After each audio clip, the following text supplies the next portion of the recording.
Itũũra-inĩ rĩa Gĩcero Mwea kaunti-inĩ ya Kĩrĩnyaga, mũciĩ-inĩ kwa Grace Ndambĩri gũkirĩte kĩeha na ihoru, aikari magĩtũngwo nĩ ndeto ya kĩeha ya kũragwo gwake nĩ mũriũ wake ũrĩa mũnini, gĩko kĩrĩa kĩrerĩkana gũtabanio ũmũthĩ wa ira.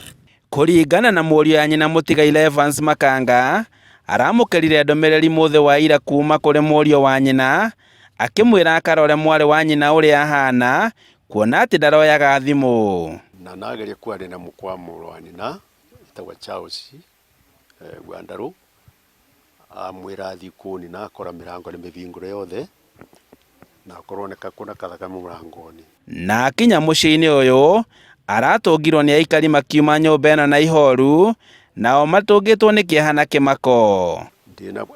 Nĩrĩo ndagĩkũrũkire na speed, ndĩroka gũkũ ndakora andũ maratonya makiumaga, ndakinya mũrango ndona kũndũ kuna ũndũ very funny.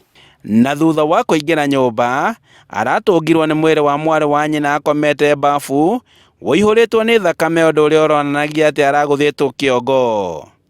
Evans Makanga nĩ mũrũ wa nyina na mũtigairĩ, na aratarĩria ũrĩa marekũĩra gĩko gĩkĩ gĩtabanĩtio nĩ mũriũ wa mũtigairĩ, kuona atĩ nĩ arakoretwo akĩmũrutĩra mũkana na nĩerĩga gũcina nyũmba yake akĩenda kũmũraga. Erigĩte kunyitwa gwatu na nika yarĩ threat kuma mukuga ati nekũmũbĩbia anga nekũmũraga.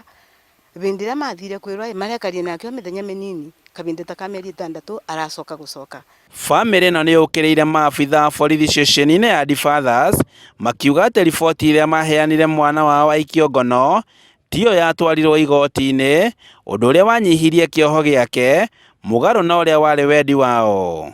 Tũrakarĩtwo mũno nĩ obici cia thirikari ya borithi ya kwenda Fathers, tondũ ũguo twandĩkithire maũndũ atwandĩkithire kũu temwathitangire na mũnigũ athi kwa gwake kĩa mũthia. Ugĩte nĩ arumĩte nina, nĩendaga kũmũraga, nĩendaga gũcina nyũmba. Rĩu maũndũ acio twandĩkithie na kuona nginya witnesses temwachanjirwo namo.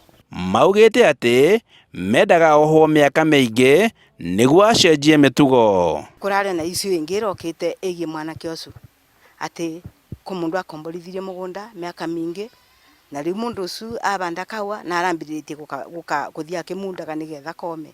Mwena-inĩ wake OCPD wa Mwea East Daniel Kitavi nĩekĩrĩte ndeto ĩno mũkonde, akiuga atĩ no marethana na mwĩkũĩrwa, o rĩrĩ mwĩrĩ wa mũtigairĩ ũtwarĩtwo nyũmba-inĩ ya kũiga mĩĩrĩ ya kĩbugi. So huyo kijana kwa majina anaitwa Efandas Kiura, na wakati alipofanya hicho kitendo aliweza kuepa, but police are on hot pursuit na tunamtafuta. Kitavi ongereire atĩ gũtirĩ kũrekerwo mũkonde kana mwĩkũĩrwo arekereirio na njĩra ya kuoherwo, amwe arekereirio ciumia 2 hetũku. Hatuja confirm kama aliachiliwa through the presidential pardons, but ni kama kwamba tamu yake ni kama ilikuwa imeisha, but we are yet to confirm that one. Handũ-inĩ ha Inooro TV kuma Mwea kaunti-inĩ ya Kĩrĩnyaga, njĩtagwo Boni wa Thuku.